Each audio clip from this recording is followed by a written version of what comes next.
ચાલો વિદ્યાર્થી મિત્રો, આજે આપણે નવા ટોપિક સાથે આગળ વધીશું. આજના વિડીયોમાં ગયા લેક્ચર સુધી આપણે કેટલો અભ્યાસ કરેલો હતો એ તમારે હું કહી દઉં એટલે તમને ખબર હોવી જોઈએ કે એ વિડીયો લેક્ચર તમે જોઈને આવેલા છો કે નહીં. અગાઉના લેક્ચરમાં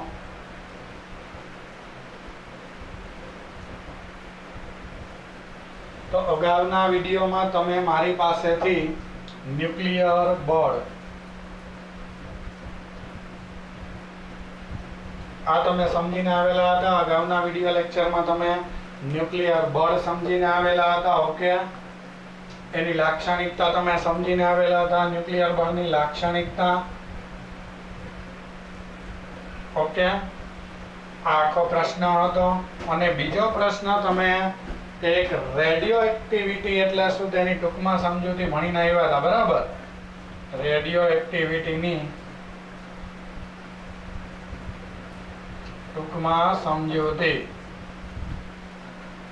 તો ગયા વિડિયો લેક્ચરમાં આ પહેલો આ બીજો એવા બે પ્રશ્નની તમે સમજૂતી લઈને આવેલા હશો. બરાબર છે, સ્ક્રીન ઉપર આવા બે પ્રશ્ન તમે જોયા હશે અને તમે ભણીને આવેલા હશો. આજના આ વિડિયો લેક્ચરમાં તમે મારી સાથે કઈ ચર્ચા કરશો તો આજના વિડિયો લેક્ચરની આપણે આ જે પ્રશ્ન પૂરો કર્યો હતો રેડિયો એક્ટિવિટીની ટૂંકમાં સમજૂતી, આ બસ એનેથી જ આપણે આગળ વધીએ. તો આપણે જે રેડિયો એક્ટિવિટી એટલે દ્રવ્યોમાંથી વિકિરણો જે બહાર આવે છે, દ્રવ્યોમાંથી વિકિરણના જે ઉત્સર્જનની જે પ્રક્રિયા છે જેનું નામ તમે એક્ટિવિટી આપેલું હતું વિદ્યાર્થીઓ. તો એ દ્રવ્યોમાંથી વિકિરણનું જે ઉત્સર્જન થાય જેને આપણે એક્ટિવિટીના નામે ઓળખીએ છીએ, એ એક્ટિવિટીને લગતો પહેલો પ્રશ્ન જેને કહેવાય રેડિયો એક્ટિવિટી અથવા તો રેડિયો એક્ટિવિટી વિભંજનનો ચરઘાતાંકીય નિયમ. ચાલો પહેલા પ્રશ્નની ચર્ચા કરીએ.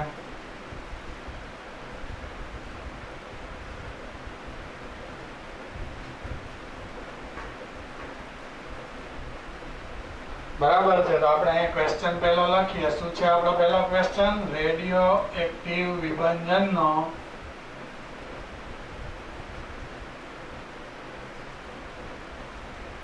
રેડિયો એક્ટિવ વિભંજનનો ચર ઘાતાંકીય.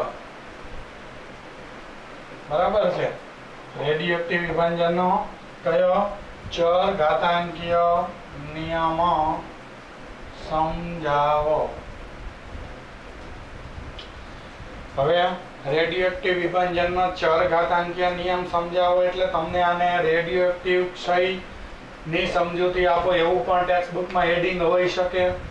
આ આપણે સૂત્ર જે પેલું ટેક્સ્ટ બુકમાં આપેલું છે, બરાબર છે, રેડિયો એક્ટિવ ક્ષયનું, એની આપણે આ નિયમની ચર્ચા તમારી સાથે કરવાની છે તથા આલેખ પણ દોર એવું પણ તમને કહે.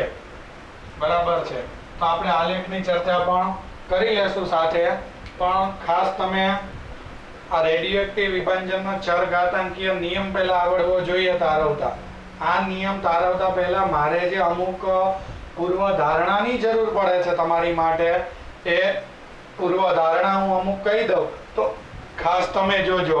દાખલા તરીકે આ રેડિયો એક્ટિવ નમૂનો હોય, આ એની અંદરના ન્યુક્લિયસ છે. બરાબર છે, આ રેડિયો એક્ટિવ નમૂનો છે, આ એની અંદરના પરમાણુ ને ન્યુક્લિયસ છે વિદ્યાર્થીઓ. હવે તમે આગલા વિડિયો લેક્ચરમાં જોયું હતું કે આ જે દ્રવ્ય જે છે એ પોતાનામાંથી વિકિરણ બહાર કાઢે. આ દ્રવ્ય વિકિરણનું ઉત્સર્જન કરે. તો દ્રવ્યમાંથી વિકિરણના ઉત્સર્જન થવાની પ્રક્રિયાને રેડિયો એક્ટિવિટીના નામે આપણે ઓળખીએ છીએ બહુ સારી રીતે. તો વિદ્યાર્થી મિત્રો સાંભળજો, દાખલા તરીકે દ્રવ્યોના ન્યુક્લિયસમાંથી વિકિરણ બહાર આવે એવું તમે શીખી ગયા છો. આવી રીતના વિકિરણ બહાર આવે એવું તમે ભણી ગયા છો. તો આ જે ન્યુક્લિયસમાંથી વિકિરણ બહાર આવે એ ન્યુક્લિયસનું આપણે વિભંજન થઈ ગયું છે એમ કહેશું. યાદ રાખજો, આ દાખલા તરીકે અત્યારે ન્યુક્લિયસ હતા એમાં એક આ બે ન્યુક્લિયસમાંથી વિકિરણ બહાર આવી ગયા છે. તો જે ન્યુક્લિયસમાંથી વિકિરણ બહાર આવી જાય એનું વિભંજન થઈ ગયું કહેવાય, અથવા તો આને વિભંજિત વિભંજિત ન્યુક્લિયસ કહેવાય. કયું ન્યુક્લિયસ કહેવાય આને? વિભંજિત ન્યુક્લિયસ. કયું ન્યુક્લિયસ કહેવાય? વિભંજિત ન્યુક્લિયસ. ઓકે, હજી આ બધા ન્યુક્લિયસ જો 1 2 3 4 5 6 7 8 9 અને આ 10, આમાંથી હજી મેં જ્યારે અવલોકન કર્યું ત્યારે વિકિરણ બહાર આવેલા નથી આ ન્યુક્લિયસોમાંથી. તો જે ન્યુક્લિયસોમાંથી હજી વિકિરણ બહાર આવેલા નથી તેને અવિભંજિત ન્યુક્લિયસ કહેવાય. કેવા? અવિભંજિત. એટલે આ છે આટલા, આ બધા જ, આને આપણે હજી કિરણો બહાર નથી આવ્યા એટલે આવાને કેવું નામ આપશું? અવિભંજિત ન્યુક્લિયસ. જેમાંથી વિકિરણો બહાર નથી આવ્યા એને અવિભંજિત ન્યુક્લિયસ. જેમાંથી વિકિરણો બહાર આવી ગયા છે, ઉત્સર્જન થઈ ગયું છે, એને કેવા ન્યુક્લિયસ કહેવાનું? વિભંજિત. અવિભંજિત. અવિભંજિત સમજાય તમને? કિરણોનું ઉત્સર્જન થઈ ગયું એ વિભંજિત ન થયું હોય એવા ન્યુક્લિયસને આપણે અવિભંજિત કહેશું. આ નમૂનો છે. હવે વિચારજો, આપણે પહેલા શરૂઆતમાં તો બધા કયા સ્વરૂપે હોય? અવિભંજિત જ હોય. શરૂઆતના તત્વોમાંથી હજી કિરણો બહાર ન નીકળ્યા હોય એટલે આખા તત્વમાં બધા જ ન્યુક્લિયસ કયા સ્વરૂપે હોય? અવિભંજિત સ્વરૂપે હોય. સમજાય? તો અવિભંજિત જે ન્યુક્લિયસ છે વિદ્યાર્થીઓ, એ અવિભંજિત ન્યુક્લિયસની સંખ્યાને આપણે n વડે બતાવશું. તો ચાલો અહીંયાથી આપણે શરૂ કરીએ. આ t સમય અવલોકન કર્યું છે એટલા માટે, બરાબર છે. હવે તમે મગજ થોડુંક દોડાવજો. વિભંજિતની સંખ્યા જોતી હોય તો કેમ મળે, અને અવિભંજિતની સંખ્યાને તમે શેના વડે જે તે સમયે બતાવશો? n વડે. તો આપણે એમ કહી શકીએ કે જે તે સમયે નમૂનામાં એટલે આ તત્વમાં, નમૂનામાં અવિભંજિત, બરાબર છે. જે તે સમૂહ આ નમૂનો જે છે આમાં જે આ વિકિરણ બહાર નથી કાઢ્યા એવા ન્યુક્લિયસની સંખ્યાને t સમયે તમે દાખલા તરીકે આ જોયું તો અહીંયા સંખ્યાનું શેના વડે બતાવી શકું? n વડે. એટલે જે તે સમયે નમૂનામાં અવિભંજિત ન્યુક્લિયસ જે હોય એ અવિભંજિત ન્યુક્લિયસની સંખ્યા n વડે રજૂ કરાય અથવા કરી શકાય. બરાબર છે. જે તે સમયે જે અવિભંજિત ન્યુક્લિયસ હોય એની સંખ્યાને n વડે રજૂ કરાય. એમાં જે અવિભંજિત ન્યુક્લિયસ હોય અવિભંજિત એને n વડે તમે રજૂ કરી શકો વિદ્યાર્થીઓ. હવે ક્વેશ્ચન આપણો એ છે, દાખલા તરીકે હું અવલોકન કરું, આ દાખલા તરીકે t1 સમય છે, વિચારજો, ત્યારે અવિભંજિતની સંખ્યા, દાખલા તરીકે ત્યારે અવિભંજિતની સંખ્યા 100 મળે છે. ઓકે, ત્યાર પછી મેં t2 સમય અવલોકન કર્યું ત્યારે મેં જોયું, એટલે અવિભંજિતની સંખ્યાને ત્યારે n વડે બતાવાય ને પ્રારંભમાં છે 1 વડે બતાવું છું. ઓકે, અવિભંજિતની સંખ્યાને રજૂ કરવાનો સિમ્બોલ n છે, સમજજો. હવે t2 સમયે મેં અવલોકન કર્યું તો અવિભંજિતની સંખ્યા જેને n2 કહું તો એ 50 વધી. વિચારજો 50 જ કેમ? કારણ કે જે નમૂનો હતો એમાં પહેલા 100 હતા જ્યારે મેં જોયું ત્યારે, ત્યાર પછી મેં અમુક સમય અવલોકન કર્યું, દાખલા તરીકે અહીંયા t1 સમય 0 સેકન્ડ કહેવાલો અને t2 બરાબર એમ કહું કે 1 કલાક. તો કેટલા સમયની આ પ્રક્રિયા થઈ કહેવાય? કેટલા સમય મેં અવલોકન કર્યું કહેવાય? તો કે અંતિમ સમય માઇનસ પ્રારંભિક, એટલે એમ કહી શકું સમયગાળો equal to t2 minus t1 અને સમયના તફાવતને ડેલ્ટા t પણ કહેવાય. આટલા સમયમાં 100 ન્યુક્લિયસ હતા પહેલા, હવે 50 વધ્યા તો 50 નું શું થયું? આવી રીતના વિકિરણો બહાર કાઢ્યા હોય એટલે 50 નું શું થઈ ગયું કહેવાય? વિભંજન. તો મારો પ્રશ્ન એ છે કે આટલા સમયમાં આજે આ પહેલી પરિસ્થિતિ હતી એમાંથી આ બીજી પરિસ્થિતિ, આટલા સમયમાં આ બીજી પરિસ્થિતિએ જે તમે પહોંચ્યા આટલા સમયમાં અવિભંજિતમાંથી અથવા તો વિભંજિત ન્યુક્લિયસની સંખ્યા કેટલી? ચાલો વિભંજિતની સંખ્યા જોતી હોય તો વિભંજિતની આ સમયગાળો 1 કલાકમાં, બરાબર 1 કલાકનો જે આપણને સમય મળેલો છે 1 કલાકમાં વિભંજિત ન્યુક્લિયસની સંખ્યા જોઈએ છે. ચાલો કઈ રીતના મળે વિભંજિત ન્યુક્લિયસની સંખ્યા? તો જો અહીંયા જે 50 વધ્યા, અહીંયા પેલા અવિભંજિત 100 હતા, હવે 50 જ વધ્યા, તો 50 નું વિભંજન થઈ ગયું કહેવાય. તો આ બે સમયે જે સંખ્યા હોય અવિભંજિતની એનો તફાવત લઈ લ્યો, n1 - n2, જેને ડેલ્ટા n કહેવાય અવિભંજિતનો તફાવત. તો એ બે જે અલગ અલગ સમયે જે એક આ પ્રારંભિક તબક્કે, આ અંતિમ તબક્કે જે અવિભંજિતની સંખ્યા હતી એનો તફાવત લેવાથી, આ બાદબાકી લેવાથી આની સંખ્યામાંથી આની સંખ્યા બાદ કરી, એટલે અહીંયા પેલા 100 હતા અવિભંજિત. આવી રીતના આ બધા ન્યુક્લિયસ જે છે આમ બધા, આ દાખલા તરીકે 100% સંખ્યા ગણો. કેટલા મેં ન્યુક્લિયસ બતાવ્યા છે? 10. તો 100% દાખલા તરીકે અવિભંજિત. હવે ત્યાર પછી જુઓ તો 10 માંથી 5 ન્યુક્લિયસ એવા દેખાશે તમને કે જેને કિરણો બહાર કાઢ્યા છે. જો આ 1 2 3 4 5, એટલે 50% અવિભંજિત રહ્યા. 1 2 3 4 5, એટલે 50 ન્યુક્લિયર તમે ગણો અત્યારે.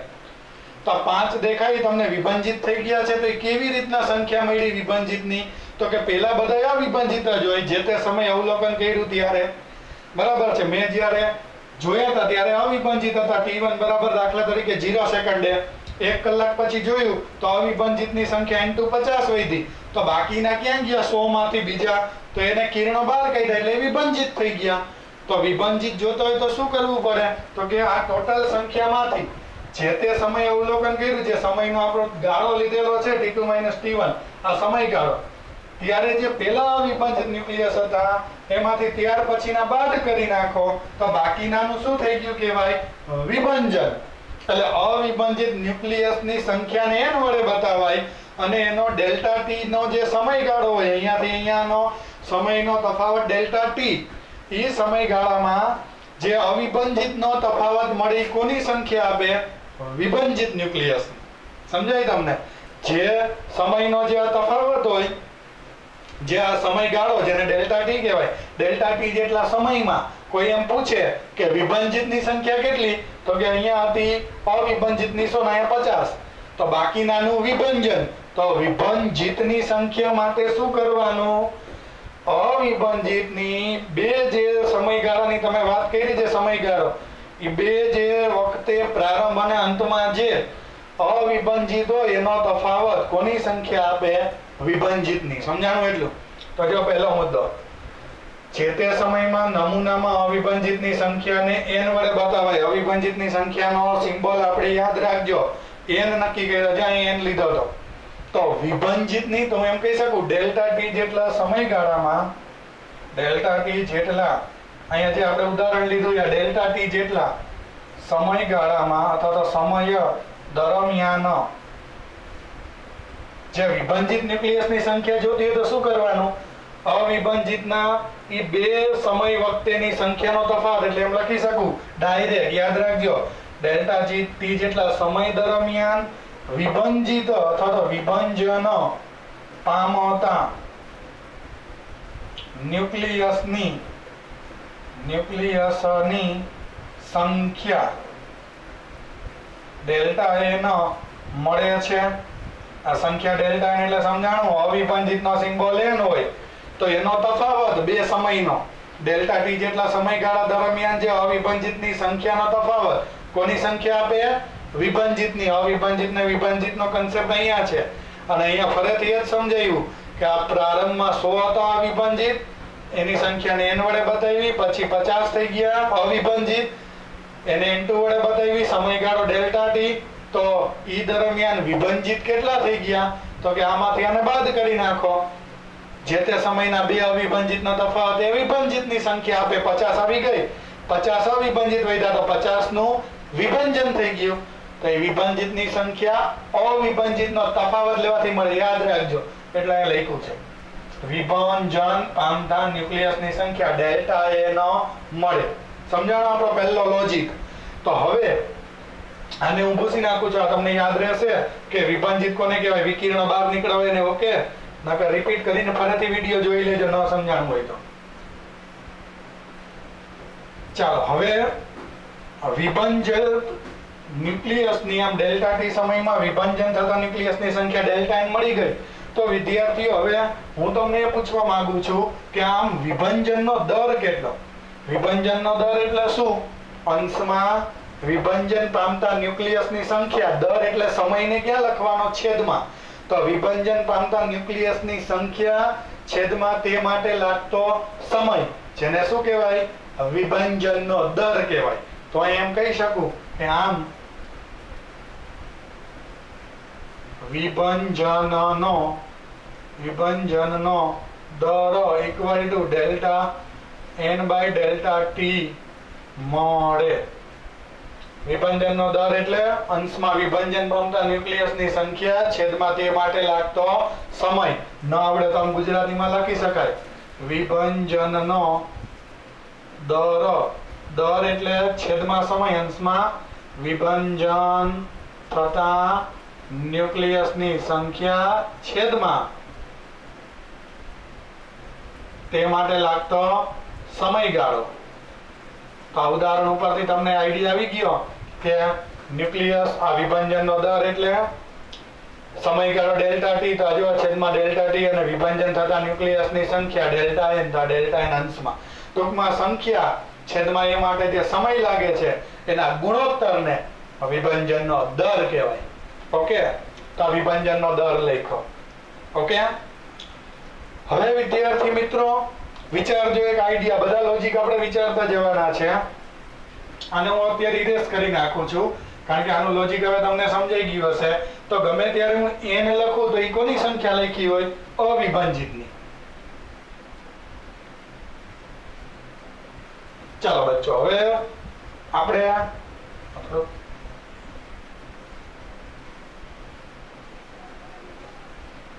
જોજો, હવે વિચારજો. આ જે કિંમત મળે વિભાજિત ન્યુક્લિયસની સંખ્યા, જે દાખલા તરીકે 1 કલાક એકમ સમય એટલે 1 કલાક વિચારો તો 50 આપણે અહીંયા લખ્યું તો એમાં 50 મળી હતી. ફરી પાછી 1 કલાક પછી અવલોકન કરું તો શું 50 જ મળે એવું હોય? ટૂંકમાં આ જે કિંમત મળે જેને કે વિભાજનનો દર, એ કોની ઉપર આધાર રાખે? એનો સંપૂર્ણ આધાર કોની ઉપર છે? મારો પ્રશ્ન છે. બરાબર છે? તો વિચારજો મગજમાં, વિભાજનનો દર કોની ઉપર આધાર રાખે? વિચારીએ સૌ સંગાથે. તો જુઓ, વિભાજન ન્યુક્લિયસ શેમાંથી પામે? પહેલા અવિભાજિત હોવા જોઈએ. બરાબર છે? અવિભાજિત ન્યુક્લિયસ હોય એમાંથી જ કયા ન્યુક્લિયસ બને? વિભાજિત બને. દાખલા તરીકે હું એમ કહું, આ ઉદાહરણ આપું છું.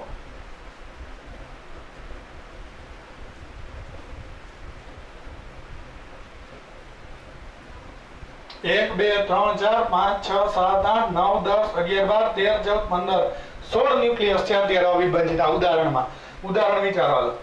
અવિભાજિતની સંખ્યા 16 છે. હવે હું એમ કહું કે મારે એકમ સમયમાં એટલે 1 કલાક વિચારો અથવા તો 1 સેકન્ડ વિચારો, એકમ સમયમાં આમાંથી જ વિભાજિત ન્યુક્લિયસની સંખ્યા 25 જોઈ છે.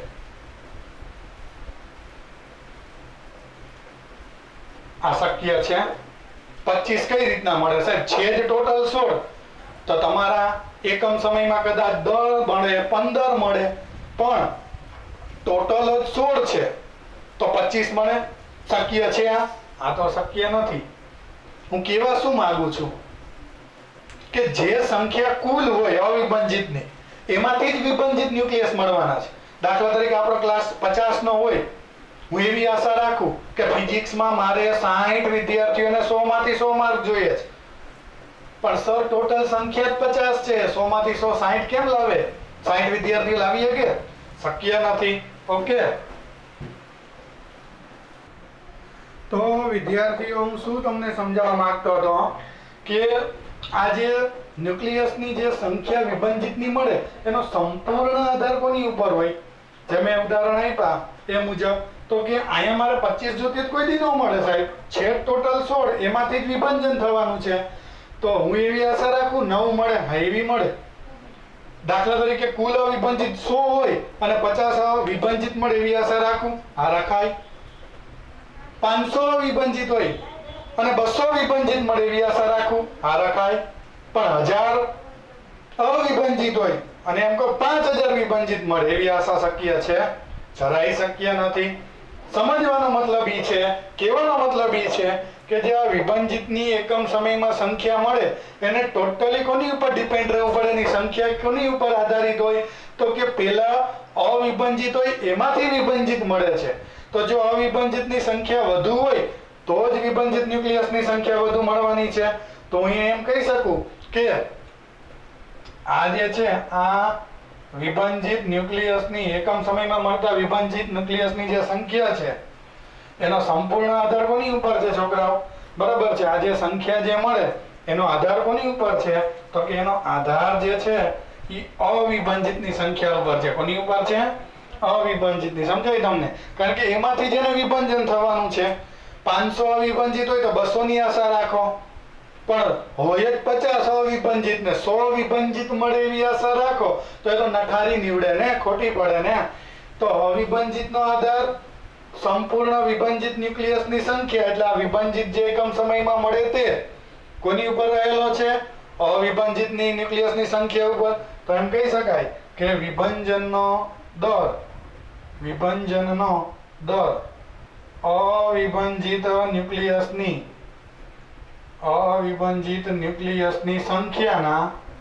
અવિભંજિત ન્યુક્લિયસની સંખ્યાના સમપ્રમાણમાં હોય. બરાબર છે. તો એની જે સંખ્યા જે હોય, અવિભંજિતની જે સંખ્યા હોય એના કેવા પ્રમાણમાં તમને મળે? વિભંજનનો દર. એટલે આ દર કહેવાય વિભંજનનો. એ અવિભંજિતની સંખ્યા જેને આપણે n વડે બતાવીએ છીએ. યાદ છે ને મેં કીધું તું અવિભંજિતની સંખ્યાનો સિમ્બોલ n. તો એ અવિભંજિતની સંખ્યા એટલે કે n ના કેવા પ્રમાણમાં કહી શકો તમે? સમપ્રમાણમાં. તો આમ કહી શકાય કે આમ વિભંજનનો દર એટલે આ થયો, હમણાં સમજાયું એમ, આ delta n by delta t directly proportional to અવિભંજિતની સંખ્યા જેને તમે શેના વડે રજૂ કરો છો તે વખતે? n વડે. એટલે જે તમારો પ્રારંભિક સમય હોય t1 ત્યારે n હતા, એમાંથી ચોક્કસ સમયમાં જે તમને 1 સેકન્ડમાં જે વિભંજિત મળ્યા એ જે તે વખતે જે ન્યુક્લિયસની અવિભંજિતની સંખ્યા હોય એના કેવા પ્રમાણમાં હોય? આ વિભંજનનો દર સમપ્રમાણમાં હોય. સમજાય તમને? તો આ રીતના તમને વિભંજનનો દર મળે. ઓકે. હવે આપણે અહીંયા ચલનની નિશાની દૂર કરીએ છીએ. Delta n by delta t ચલનની નિશાની દૂર કરો તો માઇનસ લેમ્ડા n. ચાલો, લેમ્ડા એટલે અચળાંક, પણ સાથે માઇનસ કેમ લીધો? તો પેલા લેમ્ડા શું મૂક્યો એ કહી દઈએ. સપ્રમાણતાની નિશાની છે. વિભંજનનો દર અવિભંજિતની સંખ્યાના સમપ્રમાણમાં હોય. જે મેં સમજાવ્યું એમ કે જેમ અવિભંજિત હોય એમાંથી જ વિભંજન થાય તો દર જે મળે એ એની સંખ્યા ઉપર સંપૂર્ણ ડિપેન્ડન્ટ છે, અવિભંજિત ઉપર.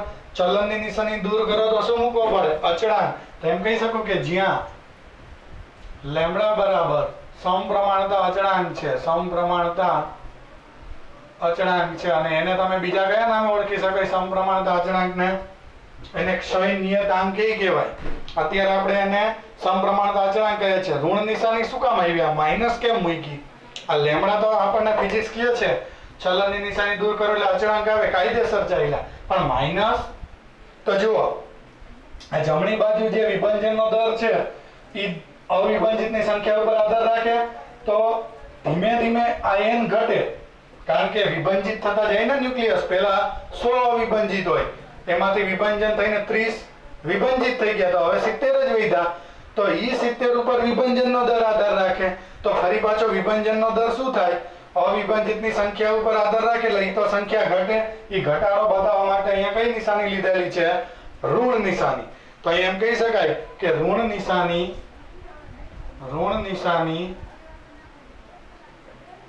અવિભંજિત ન્યુક્લિયસની સંખ્યામાં થતો ઘટાડો સૂચવે છે. કારણ કે એની સંખ્યા ઘટતી જાય ને એટલે અવિભંજિત ન્યુક્લિયસની સંખ્યામાં થતો ઘટાડો સૂચવે છે, જેથી વિભંજનનો દર પણ સમય સાથે ઘટે. વિભંજનનો દર પણ સમય સાથે ઘટે. બરાબર છે? જેથી વિભંજનનો દર પણ સમય સાથે ઘટતો જાય. ઓકે. હવે વિચારજો વિદ્યાર્થીઓ, આ જે તમને મળ્યું, હવે આ ચલનની નિશાની માઇનસની બે વાત પૂરી. હવે આમાં જો સમય અત્યંત સૂક્ષ્મ લઈ લઈએ એટલે limit delta t tends to 0 લઈ લઈએ તો શું થાય? બરાબર છે, સમયગાળો અત્યંત સૂક્ષ્મ લેતા, સમયગાળો અત્યંત સૂક્ષ્મ લેતા, સમયગાળો અત્યંત સૂક્ષ્મ લેતા એટલે limit delta t tends to 0 લેતા. સમજાય તમને? જોજો અહીંયાથી આવું કરવાથી શું મળે? ચાલો આમાં સમીકરણમાં લ્યો જોઈએ તો જોજો અહીંયા limit delta t tends to 0 પદ એમના એમ delta m by delta t equal to minus lambda m. Okay, જો હવે આપણો ફિઝિક્સના નિયમ પ્રમાણે લિમિટ દૂર કરો વિદ્યાર્થીઓ. ચાલો લિમિટ હું દૂર કરવા માંગુ છું તો તમારા મત મુજબ શું આવશે? તો અહીંયા d થઈ જશે તો આવું થઈ જશે dn upon dt equal to minus lambda n. સમજાય? લિમિટ દૂર કરો એટલે. ઓકે, ચાલો હવે શું કરશો તમે આ લિમિટ દૂર કર્યા બાદ? આ પદ આવ્યું, હવે આ dt ને સામે જ આવવા દો તો અહીંયા અને આ n ને નીચે લઈ લ્યો, dn ના છેદમાં n બરાબર માઇનસ લેમ્ડા dt. વિચારો તમે હવે આ સમીકરણને ધ્યાનથી જોઈને વિચારો તો તમારા મનમાં કઈ આઈડિયા આવે છે? તો જો અહીંયા dn છે ને અહીંયા dt છે તો બંને બાજુ સંકલન લઈ શકાય કે ના લઈ શકાય? તો લઈ લઈએ. ચાલો બંને બાજુ સંકલન લેતા, બંને બાજુ સંકલન લેતા, ચાલો બંને બાજુ તમે સંકલન લ્યો તો અહીંયા સંકલનની નિશાની આવી જશે વિદ્યાર્થીઓ.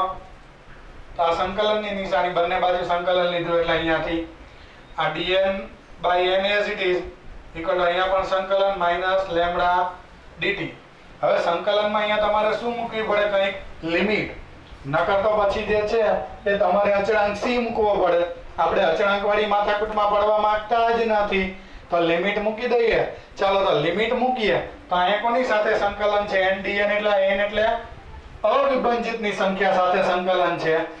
તો વિદ્યાર્થીઓ અવિભાજિતની સંખ્યાની લિમિટ મૂકીએ તો જો હું આમ કહી શકું કે t બરાબર 0 સમયે પ્રારંભમાં એમ અવિભાજિતની સંખ્યા n0, અવિભાજિત સંખ્યા બરાબર n0. ઓકે, અને ત્યાર પછીના t બરાબર t સમયે અવિ લખો એટલે સમજી જાજો અવિભાજિતની સંખ્યા t સમયે કેટલી હોય જે તે સમયે n વડે બતાવીએ છે તો n. તો લિમિટમાં જોજો અહીંયા દાખલા તરીકે અવિભાજિતની સંખ્યાની લિમિટ છે સમજજો ઈ n0 લખી.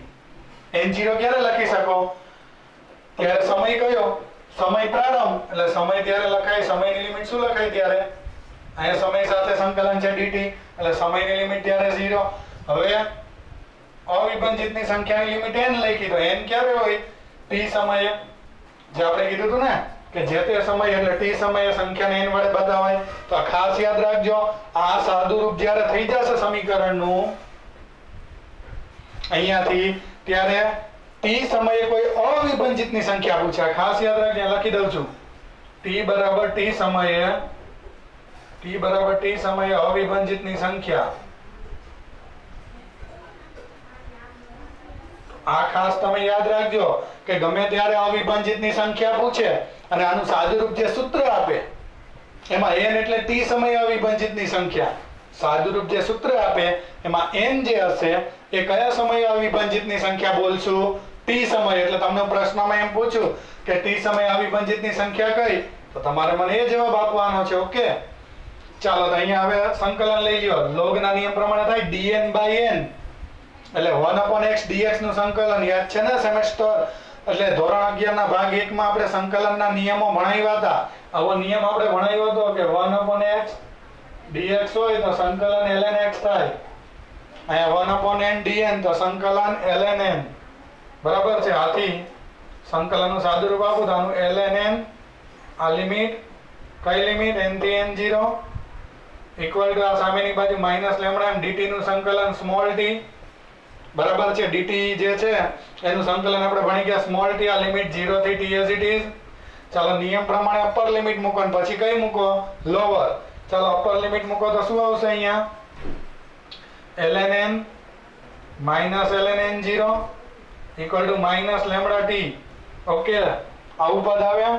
હવે અહીંયા હું આ પ્રશ્નને ભૂલી જાઉં છું, ભૂસી નાખું છું, કારણ કે આપણે ચરઘાતાંકીય નિયમ ભણતા હોય તો આ પ્રશ્નને આપણે હવે જોઈએ હમણાં ચરઘાતાંકીય કોને કહેવાય.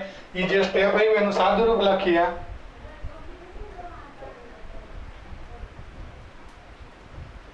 જુઓ તો અહીંયાથી જોજો આ સ્ટેપ થી આ log માં બે પદની બાદબાકી, તો log એનો શું લખે? ભાગાકાર લખે, એટલે ln n ના છેદમાં n0 ઇક્વલ ટુ આ minus lambda d as it is.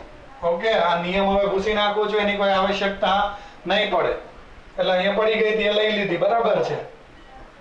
ચાલો તો નિયમને અહીંયા હું ઇરેઝ કરી દઉં છું. ચાલો નિયમને ઇરેઝ કરો. હવે અહીંયા શું આવશે? તો આ ઈ જે છે કિંમત સામે જાય, આ ln એટલે ઈ નો આધાર હોય, સામે જાય તો પદ ઈ રેસ ટુ થઈ જાય.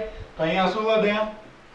તો અહીંયા વધે n ના છેદમાં n0 equal to e raise to આ માઈનસ આ પદ ઉપર આવી જાય ઘાત તરીકે લેમ્ડા d, અને આને સામે જ આવવા દો તો n બરાબર n0 e ની માઈનસ લેમ્ડા d. વિદ્યાર્થી મિત્રો, આને કહેવાય ચર ઘાતાંકીય રેડિયોએક્ટિવ વિભંજનનો ચર ઘાતાંકીય નિયમ. આ જે જવાબ આવ્યો છેલ્લો, અહીંયાથી આન્સર સ્ટાર્ટ થયો તો આ જે તમને નિયમ મળ્યો એને કહેવાય રેડિયોએક્ટિવ વિભંજનનો ચર ઘાતાંકીય નિયમ. હવે આ નિયમ શું કહેવા માંગે છે?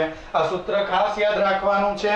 હવે ચર ઘાતાંકીય નિયમ એટલે શું? n એટલે જે તે સમયે અવિભંજિતની સંખ્યા, આ ઈ રેસ ટુ પદ મળે એને ચર ઘાતાંકીય કહેવાય. એટલે આ માઈનસ એટલે ઘટાડો સૂચવે છે, જે આપણે કીધું એ. તો અવિભંજિતની સંખ્યા ચર ઘાતાંકીય રીતના ઘટે છે, એટલે કે એનો આલેખ દોરીને હવે હું સમજાવ કે કેવી રીતના એની સંખ્યા બદલાય છે. તો આપણને ચર ઘાતાંકીય નિયમ પૂછ્યો હોય તો આ એનો આન્સર અહીંયાથી ચાલુ થાય છે. જે તે સમયથી લઈ અને વિભંજિત ન્યુક્લિયસની જે આ સંખ્યા, આ વિભંજનનો દર કહેવાય, બરાબર છે. એ અવિભંજિતની સંખ્યા ઉપર આધાર રાખે. પછી આ લિમિટ મૂકવા માટે આ બે મુદ્દા ધ્યાનમાં લઈ લેવાના. આ લિમિટ મૂકવા માટે, બરાબર છે, અહીંયા લિમિટ મૂકી n0 થી n, અહીંયા સમયની લિમિટ, સાદુરૂપ આપો એટલે આ નિયમ મળે, જેને રેડિયોએક્ટિવ વિભંજનનો ચર ઘાતાંકીય નિયમના નામે વિદ્યાર્થીઓ ઓળખે છે. ઓકે, હવે વિદ્યાર્થીઓ હું તમને આ ચર ઘાતાંકીય નિયમને રજૂ કરતો એક આલેખ દોરીને સમજાવું.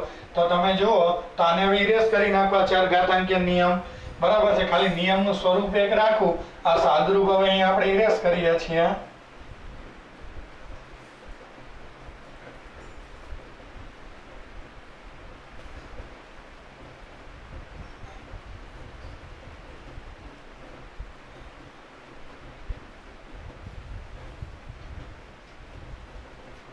તો આ આપણો ખાસ મહત્વનો પ્રશ્ન જે આપણે ભણ્યા, એના પછી આપણે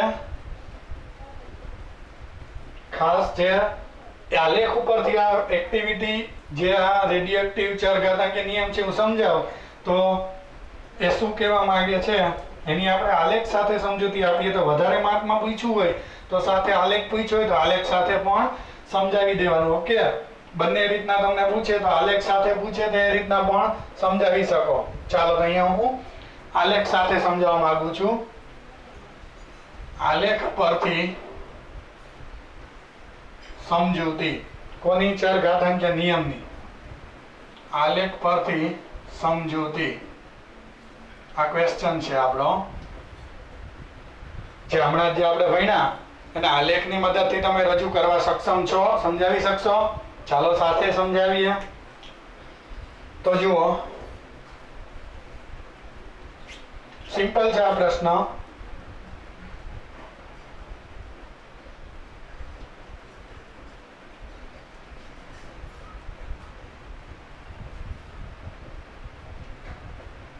આ આપણી x અક્ષ, આ y અક્ષ.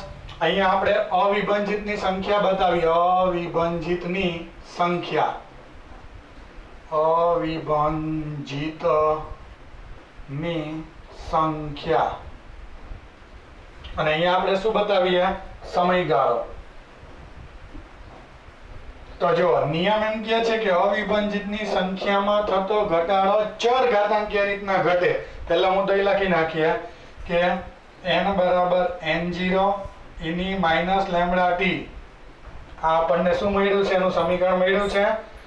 આ સમીકરણ પરથી તમે એમ કહી શકો સમીકરણ પરથી આ જે સમીકરણ છે સમીકરણ પરથી કહી શકાય કે આ સમીકરણને જો ચાલો એના ઉપરથી શું કહી શકો અહીંયા આ સમીકરણ પરથી કહી શકાય કે અવિભાજિત ન્યુક્લિયસની સંખ્યા અવિભાજિત ન્યુક્લિયસ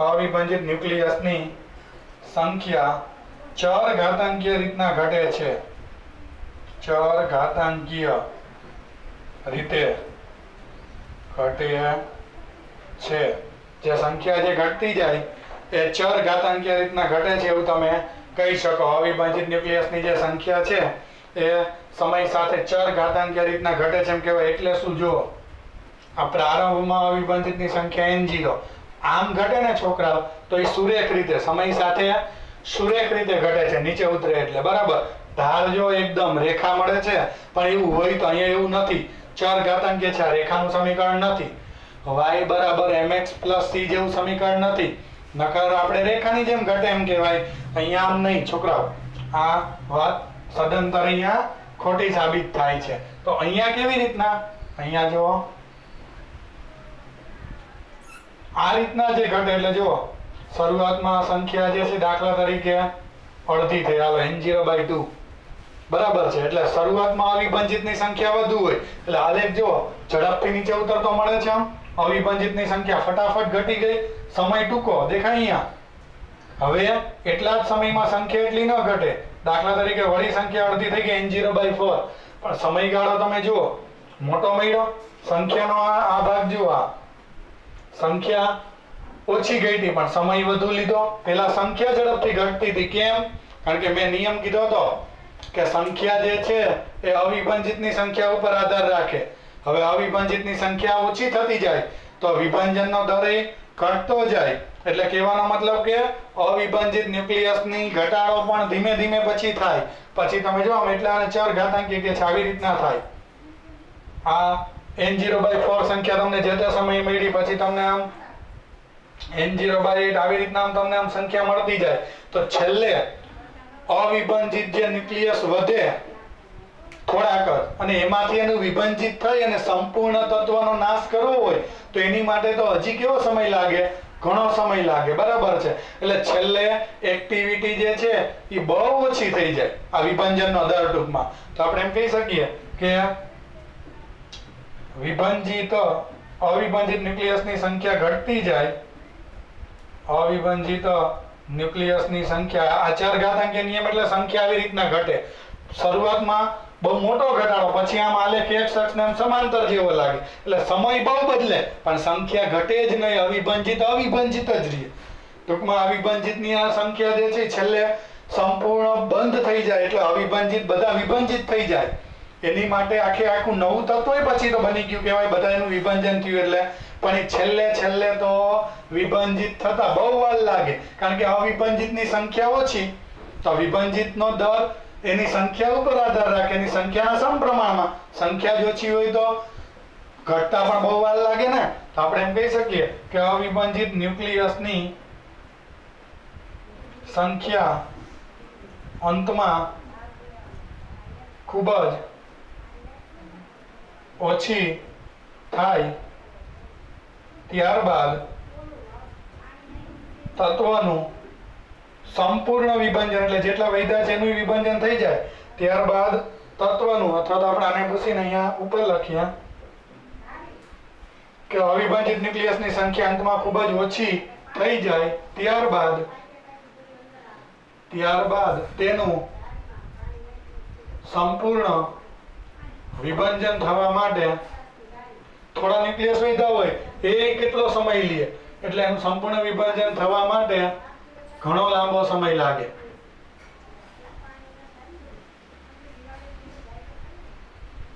અને જ્યારે બધાયનું વિભાજન થઈ જાય ત્યારે તત્વનો નાશ થયો કહેવાય તે વગર નહીં તો આમ તત્વનો નાશ થઈ અને નવું તત્વ બને તે માટે લાંબો સમય લાગે એટલે કહેવાનો મતલબ કે રેડિયોએક્ટિવ તત્વનું આયુષ્ય લાંબુ હોય બરાબર છે આમ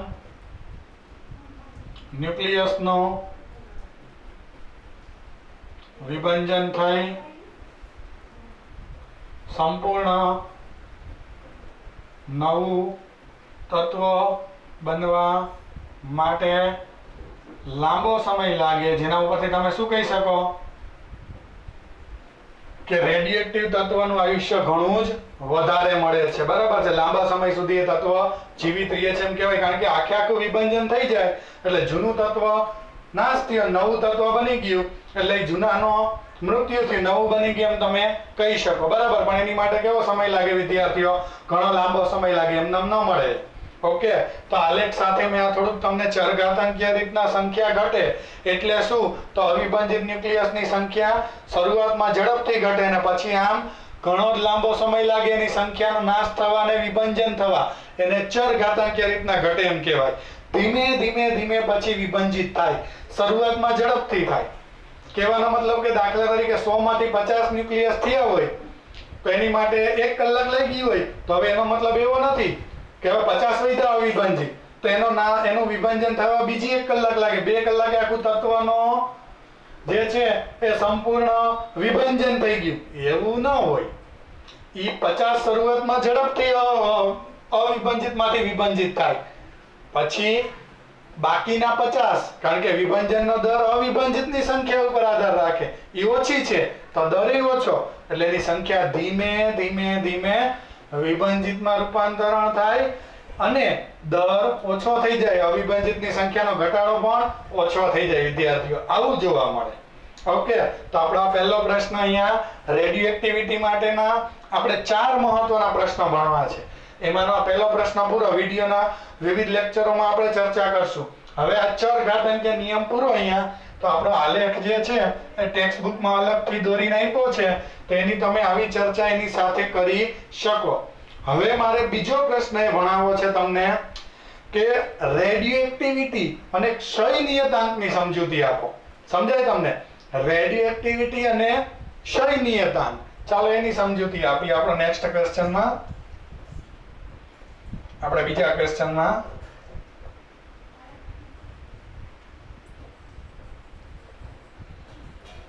શેની સમજૂતી લેવી છે? રેડિયોએક્ટિવિટી અને ક્ષય નિયતાંકની સમજૂતી લેવી છે. ઓકે, ચાલો તો આપી દઈએ સમજૂતી, કોઈ ચિંતા નથી આપણને. રેડિયોએક્ટિવિટી અને ક્ષય નિયતાંકની સમજૂતી આપો. રેડિયોએક્ટિવિટી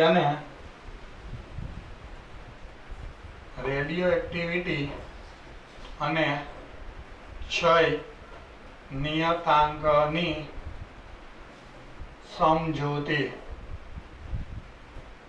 બરાબર છે. આ બે પ્રશ્નો, આ બે વસ્તુ તમે મને સમજાવી દો તો તમે મારા હમણાં જ આગળના પ્રશ્નમાં વિભાજનના દરની ને એવી વાત કરી હતી. બરાબર. ફરીથી એ પ્રશ્નને યાદ કરો. તો પહેલો પ્રશ્નમાંથી જે ભણ્યા એનો નિચોડ કાઢીને જ આ સમજાવવાનો છે. તો પહેલા પ્રશ્નમાંથી નિચોડ થોડો થોડો કાઢો. બરાબર. જો પહેલો નિચોડ એવો કાઢી શકું આપણે આ પ્રશ્ન સમજવા માટે. બરાબર છે. તો કે અવિભાજિતની સંખ્યા શેના વડે બતાવો છો? આપણે આગળ હમણાં વાત કરી હતી એમ, અવિભાજિત ન્યુક્લિયસની સંખ્યા n હોય, અવિભાજિત ન્યુક્લિયસની સંખ્યા યાદ છે ને, આપણે આના વડે બતાવીએ છીએ. સંખ્યા n હોય તો આપણો સિમ્બોલ છે અવિભાજિતના સંખ્યાને બતાવવાનો. અવિભાજિતના ન્યુક્લિયસની સંખ્યા n હોય તો ડેલ્ટા ટી સમયગાળામાં અથવા તો ડેલ્ટા ટી સમયગાળા દરમિયાન, એટલા સમયગાળા દરમિયાન વિભંજન થતા ન્યુક્લિયસની સંખ્યા ડેલ્ટા n મળે. યાદ આવ્યું? ડેલ્ટા n એટલે જે બે અવિભાજિત ન્યુક્લિયસની સંખ્યાનો તફાવત મળે. બરાબર છે. એને આપણે વિભાજનનો દર કહીએ છીએ. ટૂંકમાં જે આપણે, ચાલો તો વિદ્યાર્થીઓ, જે આપણે ડેલ્ટા n, ખાસ યાદ છે ને, મેં આગલામાં હમણાં જ કીધું છે કે ફરીથી એકવાર કહી દઉં છું એટલે ભૂલાય નહીં. અવિભાજિતની સંખ્યાને n વડે હોય તો ડેલ્ટા ટી સમયમાં, આપણે અહીંયા આગલામાં જ હમણાં આકૃતિ દોરીને સમજાવ્યું હતું કે ડેલ્ટા ટી સમયમાં વિભાજન થતા ન્યુક્લિયસની સંખ્યા ડેલ્ટા n વિભાજિતની સંખ્યા ડેલ્ટા n વડે તમે બતાવી શકો. શું કામ? કારણ કે બે વખતેના અવિભાજિતનો તફાવત વિભાજિતની આપે, એટલે આ n એટલે અવિભાજિતની સંખ્યા, એનો તફાવત કોની સંખ્યા આપે? વિભાજિતનો. ના આવડે તો લખી નાખવાનું કે બે જુદા જુદા સમયે રહેલ અવિભાજિતની સંખ્યાનો તફાવત, અવિભાજિતની સંખ્યાનો તફાવત કોની સંખ્યા આપે? અવિભાજિતની સંખ્યાનો તફાવત વિભાજિતની સંખ્યા આપે, વિભાજિતની સંખ્યા આપે. ઓકે, એટલે આ ઈ. હવે આ પરથી એકમ સમયમાં વિભાજન થતા અથવા તો વિભાજન પામતા ન્યુક્લિયસની સંખ્યાને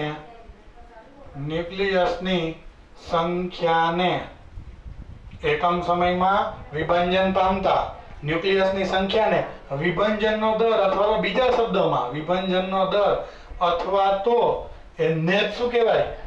રેડિયોએક્ટિવિટી કહેવાય, અથવા તો તેને રેડિયોએક્ટિવિટી કહે છે. એને વિભાજનનો દર અથવા તો રેડિયો એક્ટિવિટી કહેવાય. એટલે શું? તો કે જે આપણે એકમ સમયમાં એટલે સમય છેદમાં, એટલે આવું સૂત્ર બને વિભાજનના દરનું વિભાજનનો દર ઇક્વલ ટુ એકમ સમયમાં એટલે સમય કેટલો છે? સમયગાળો ડેલ્ટા ટી, એટલે સમયગાળો છેદમાં એકમ સમયમાં વિભાજન પામતા ન્યુક્લિયસની સંખ્યા. કેટલા પામે છે વિભાજન થતા ન્યુક્લિયસની સંખ્યા? ડેલ્ટા ની અંશમાં. તેને વિભાજનનો દર કહેવાય. એને જ બીજા શબ્દોમાં શું કહેવાય? વિભાજનના દરને એક્ટિવિટી. બરાબર છે. આને શું કહેવાય? એક્ટિવિટી. જેને જ રેડિયો એક્ટિવિટી, અને એનો સિમ્બોલ R છે, જેને રેડિયો એક્ટિવિટી R કહે છે.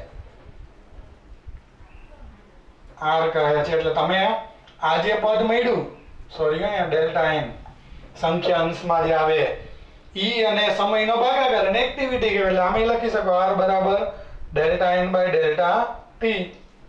ઈ જે રેડિયો એક્ટિવિટી મળે ઈ વિભાજન થતા ન્યુક્લિયસની સંખ્યા છેદમાં તે માટે લાગતો સમય, એનો જે ગુણોત્તર છે ઈ જ એક્ટિવિટી. બરાબર છે. અને આમાં લિમિટ લઈ લ્યો તો આમે લખાય આમ R બરાબર dn બાય dt.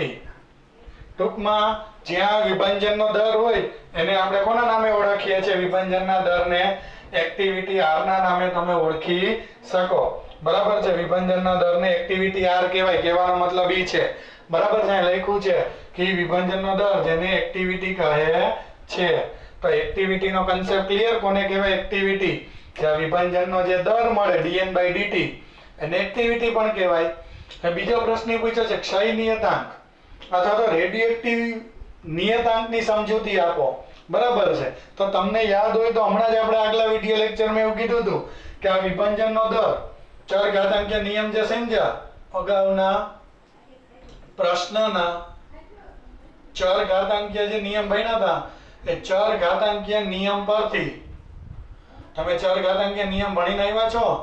એ ચરઘાતાંકીય નિયમ પરથી તમે આવું અવલોકન કર્યું છે. નિયમ તમે જે ભણીને આવ્યા ઈ કે dn by dt equal to minus lambda અથવા તો ચલે છે n. આવું ભણીને આવ્યા. ટૂંકમાં આ એક્ટિવિટી અવિભાજિતની સંખ્યા ઉપર આધાર રાખે. આ dn by dt ચલનની નિશાની દૂર કરો તો dn by dt equal to minus lambda n. ઈ જ્યાં લેમ્ડા બરાબર સમપ્રમાણતા જે અચળાંક છે એ સમપ્રમાણતા અચળાંકને ક્ષય નિયતાંક પણ કહે છે. ક્ષય નિયતાંક પણ કહે છે. બરાબર છે. અચળાંક છે જે તે તત્વ માટે પછી બદલે નહીં, ફિક્સ હોય. અને એ ક્ષય નિયતાંક છે તો આ સૂત્રમાં આને આપણે એક્ટિવિટી R કીધું છે તો આવું સૂત્ર બને R બરાબર માઇનસ લેમ્ડા n. ઘણી બુકમાં માઇનસ નથી લખતા, એ ખાલી ઘટાડો સૂચવે છે. એટલે R બરાબર લેમ્ડા n લખો તો ચાલે. તો આ રીતના કહેવાય એક્ટિવિટીનું આ રીતના સૂત્ર. અને અચળાંક જે પૂછ્યું હતું ક્ષય નિયતાંક કોને કહેવાય તો એ તો આગલા પ્રશ્નમાં આવ્યો હતો. એ શબ્દને તમે કોના નામે ઓળખી શકો? ક્ષય નિયતાંક. તો આ R એટલે આ સંખ્યા n ક્યારે હતી? t સમયે. તો આ તમને t સમયની એક્ટિવિટી આપે. જે તમને t સમયની એક્ટિવિટી આપે. કયા સમયની? t સમયની. તમે કે પ્રારંભની જોતી હોય તો આ ટી સમયની પ્રારંભની જોતી હોય તેને r0 કહેવાય. તો અહીંયા અવિભાજિતની સંખ્યા પ્રારંભની લેવાની equal to minus lambda n0.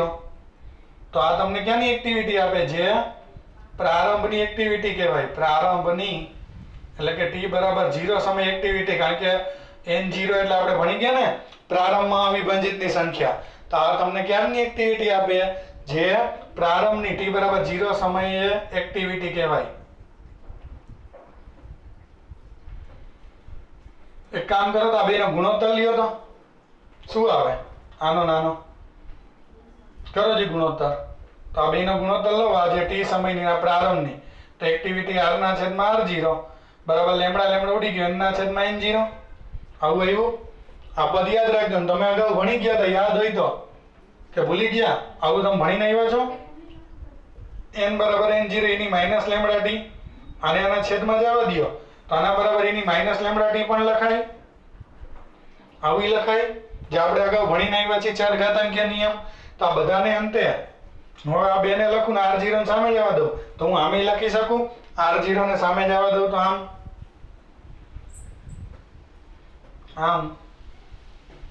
r બરાબર આને સામે જવા દે r0 એની માઇનસ લેમ્બડા t.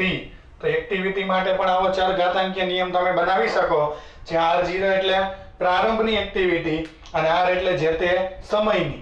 તો એક્ટિવિટીની સમજૂતી મેં આપી. હવે એક આ લેમ્બડા વિશે થોડાક શબ્દ ટેક્સ્ટબુકમાં નથી, ખાલી મને એટલું કીધું તું ક્ષય નિયતાંકની સમજૂતી આપો. મેં લેમ્બડાની સમજૂતી આપી દીધી. તમે જરાક એના વિશે થોડુંક ઊંડું વિચારો. બરાબર છે, આપણા પ્રશ્નની તો અહીંયા સમજૂતી પૂરી થઈ ગઈ, પણ મારે તમને થોડાક માહિતગાર કરવા છે. બરાબર છે, શેનાથી? તો એક્ટિવિટીના લેમ્બડાના એકમથી, ક્ષય નિયતાંકના, અને એનું મૂલ્ય શું બતાવે, એના મૂલ્યથી કેવી માહિતી મળે, બે વસ્તુ તમારે મને કહેવાની છે. તો જો હું અહીંયા કહી દઉં તો લેમ્બડા જે છે એક્ટિવિટી, લેમ્બડાનો એકમ જો તો એમાં અહીંયાથી તમને ખબર પડી જાય. આને કરતા બનાવવા સંખ્યા ઉડી જાય.